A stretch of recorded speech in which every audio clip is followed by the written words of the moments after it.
Потенциалы важности. Подскажите, как уйти от страхов, тревог, паники. Как это сделать практически? Например, уехал близкий человек, дочь, сын, и тревога накатывает и поглощает, как долетели, почему не звонят? Вы затронули интересную, но сложную тему. Универсального рецепта от страха не существует. И если бы нашлось какое-то простое и действенное средство, растворяющее страх без изменения сознания, то оно стало бы одним из величайших открытий всех времен. Страх в терминах трансерфинга – это избыточный энергетический потенциал, который возникает, когда предмету страха придается излишне большое значение. Избыточный потенциал нарушает равновесие в энергетическом поле и потому порождает силы, направленные на его устранение. Допустим, вам приходится идти по кромке обрыва, и вы панически боитесь упасть вниз. Каким образом равновесные силы могут устранить этот потенциал? Наименее энергоемкий способ сбросить вас в пропасть и покончить с этим. Природа всегда идет по пути наименьших энергозатрат. Но поскольку такой вариант вас не устраивает, приходится преодолевать сопротивление равновесных сил, то есть держать себя в руках. Получается, чтобы уравновесить потенциал страха, необходимо приложить еще дополнительные усилия. В результате ваша энергия расходуется вдвойне, на сам потенциал и на его удержание. Свободной энергии почти не остается, потому и возникает своего рода оцепенение. Если потенциал страха достаточно велик, удержать его под контролем не удается, и тогда равновесные силы делают с вами, что хотят. Другими словами, возникает паника, и вы увлекаетесь силами в сторону гашения потенциала, то есть к вашей погибели. Если сознательно снизить планку важности ситуации, то страх исчезнет. Но вся проблема в том, что осознанно сбросить важность не удастся. Поэтому единственным действенным средством является страховка или обходной путь. Вид ее в каждом конкретном случае свой. Если страховки нет, тогда все, что можно сделать в таком случае, это не бороться с тревогой.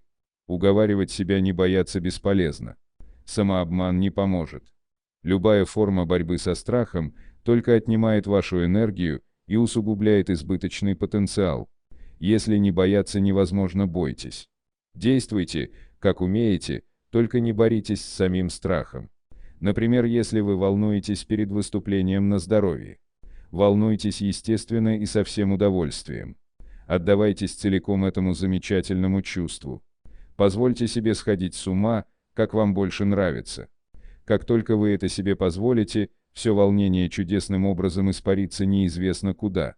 Так происходит потому, что значительная часть энергии расходуется на борьбу с волнением. Тревога и беспокойство являются менее сильными проявлениями страха. Важность здесь порождается ожиданием неизвестности. В таком случае есть возможность осознанно снизить планку важности.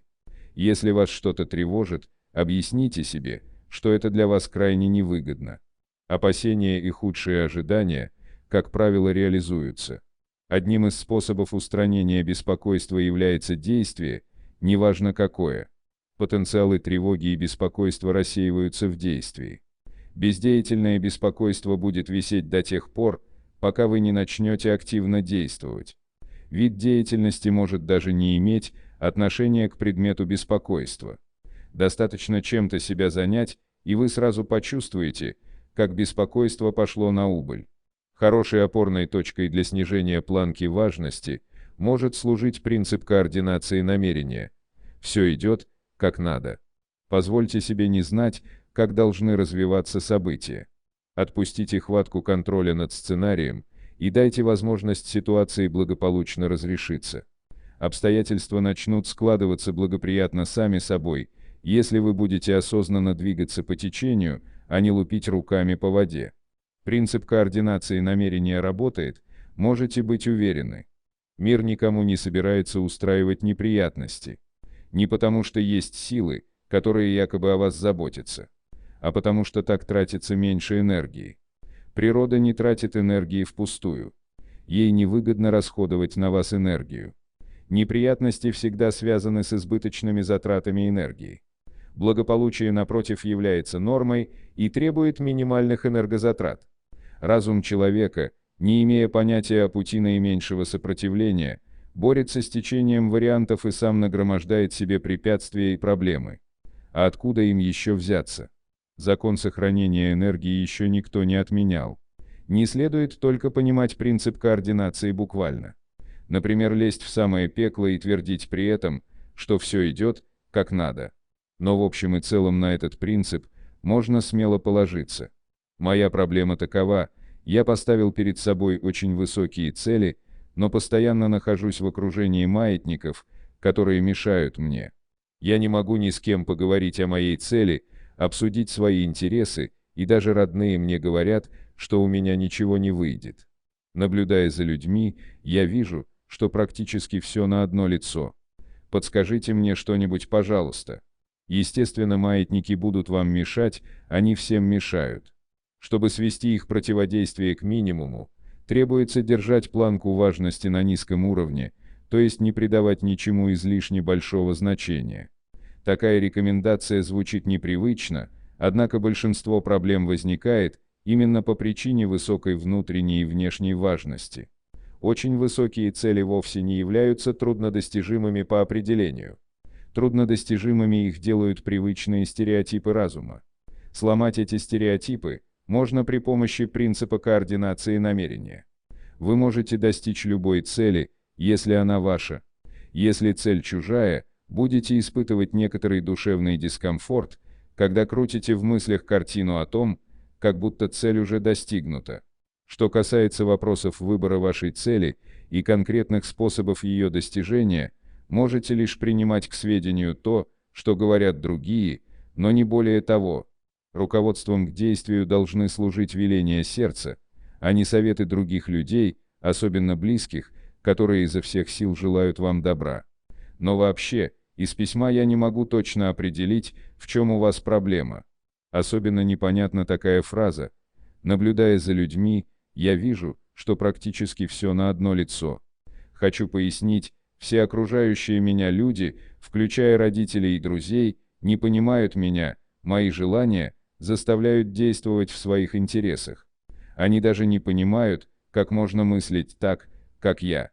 А я человек, предпочитающий жесткую дисциплину, планирование своего дня, активность, настойчивость, упорство в достижении своей цели, стремящийся получить новые знания и так далее. А мои родители принуждают меня забыть об этом, говорят мне, что нужно найти работу и спокойно жить. На мой взгляд, это низкие цели. А у всех моих друзей жизненная философия, на мой взгляд, еще хуже. Как бы прогулять урок, как сделать другому плохо, могут даже оскорбить учителя. Обсуждают неинтересные, на мой взгляд, темы. Также мешают мне на уроках. К тому же родители постоянно ссорятся. Теперь картина немного прояснилась. Не знаю, понравится ли мой совет. Но мое дело предложить, а вы сами для себя решайте. Я ведь никому ничего не навязываю. Вы спрашиваете, я отвечаю. Итак, для решения этой проблемы необходимо валять дурака. В самом прямом смысле. Говорю совершенно серьезно. Не подумайте, что я издеваюсь. Дурака следует подобрать очень тщательно. Здесь вы должны проявить все положительные качества, которыми обладаете: педантичность, собранность, целеустремленность. Желательно, чтобы это был не живой предмет, дабы не причинить ему неудобства. Обдумайте хорошенько, что для этого можно приспособить. Могу предложить один вариант: плюшевый мишка. Когда подходящий дурень будет найден, разработайте грамотный план, где, когда и как вы будете его валять. Было бы очень полезно составить инструкцию с подробным описанием действий. Нечто вроде «валяние вышеупомянутого дурака осуществляется путем переворачивания его вокруг продольной оси. Дурак при этом должен находиться на ровной поверхности в положении, не препятствующем его переворачиванию. Переворачивание валяемого дурака производится посредством приложения последовательных усилий, производимых руками валяющего». И так далее в том же духе. В общем, инструкции и план должны быть составлены весьма скрупулезно, с уточнением всевозможных деталей, включая правила техники безопасности. Отнеситесь к этому делу со всей серьезностью. В результате у вас должен получиться внушительный проект. Рекомендую придать ему офисную презентабельность и оформить в деловую папку. После того, как проект будет готов, приступайте к его реализации.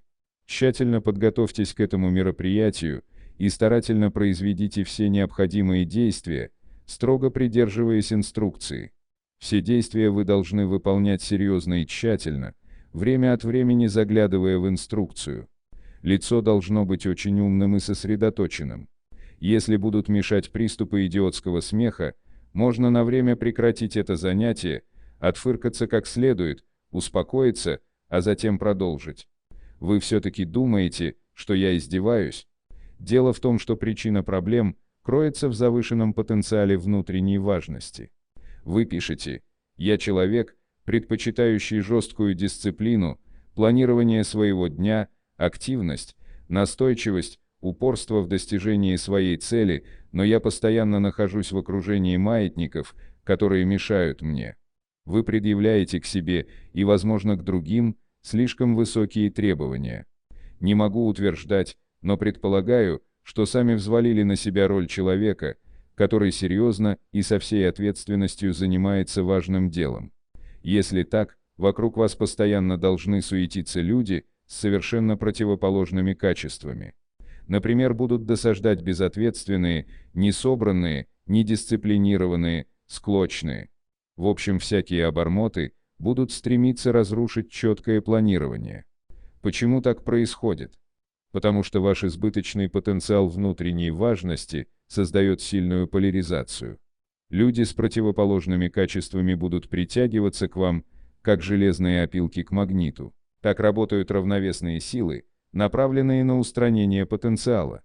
Окружающий мир – это ваше зеркало. Но если создаете избыточные потенциалы внутренней и внешней важности, зеркало искривляется. Вот это искривление реальности и проявляется в том, что вы находитесь в окружении маятников, которые мешают. Если быть точнее, мешающие люди – это не маятники, а их марионетки. Маятники чувствуют энергию вашего потенциала и заставляют людей вести себя так, чтобы вам досадить.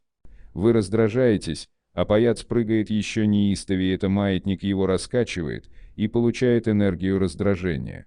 Однако стоит сбросить потенциал важности, и картина окружающего мира постепенно трансформируется. Те же люди могут остаться, но вести себя по отношению к вам они будут совсем по-другому. Как только поляризация исчезнет, зеркало разгладится, и реальность придет в норму. Но что же вызывает эту поляризацию? Неужели ваши положительные качества? Отнюдь нет. У вас очень хорошие качества, они делают вам честь и, несомненно, помогут в жизни. Поляризация возникает как следствие отношений зависимости.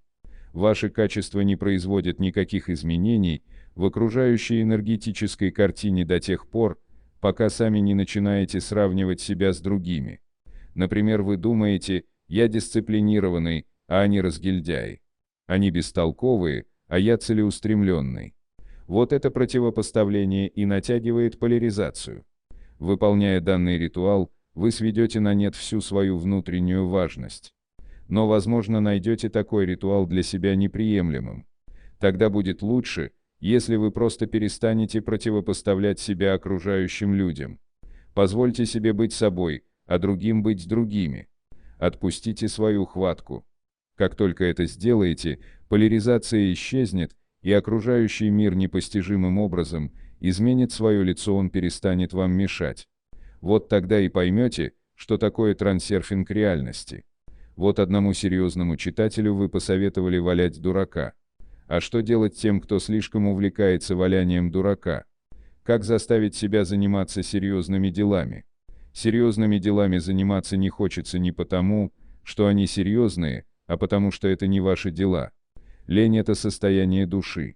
Конечно, у нее нет никакого желания заниматься чуждыми ей делами. Может быть, она пришла в этот мир не для того, чтобы вкалывать на какой-нибудь маятник, а затем, чтобы греться на солнышке возле теплого моря, или кататься на горных лыжах в Альпах, или путешествовать, мало ли всяких удовольствий в этом мире.